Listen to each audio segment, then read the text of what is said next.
We are visiting the region as part of the Senate Armed Services Committee, of which we are all three members, which obviously has oversight of the issues that are affect the region and as our defense and our national security requirements and challenges are here in the region. We had a very good visit with His Majesty the King, and we discussed a variety of issues, including our cooperation and our emphasis on the Israeli-Palestinian peace process and our commitment to making sure that that difficult challenge is met with every effort, and we appreciate the efforts of His Majesty and the Jordanian government in pursuing the Israeli-Palestinian peace process. In our visit to Iraq, we were very encouraged by the success of the surge and the reduction in U.S. casualties. We understand very well that Al-Qaeda is on the run. They're not defeated.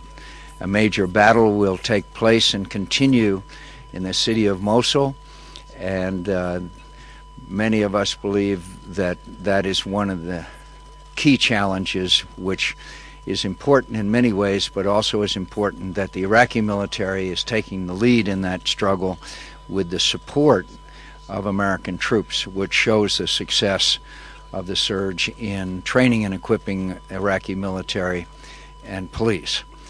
We continue to be very concerned about the Iranian influence in Iraq and in the region. Just in the last few days, a cache of weapons was uncovered, which had many, I believe 56 of these copper explosive devices, which are the most lethal, which are killing young American service members. We continue to be concerned about Iranian taking Al-Qaeda into Iran, training them and sending them back. We continue to be concerned about Iranian influence and assistance to Hezbollah, as well as Iranian pursuit of nuclear weapons. So we are encouraged by our visit to Iraq that the surge is succeeding, but it is still a difficult struggle and complicated by the Iranian involvement in Iraq, as well as Syrians continue to expedite the flow of foreign fighters into Iraq.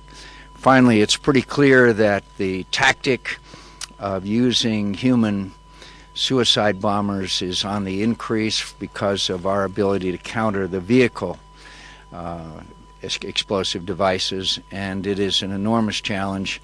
It's also indicative of the evil of Al-Qaeda that they would force young women, sometimes mentally disabled young women, to put on suicide vests, take their own lives, and take the lives of innocent civilians.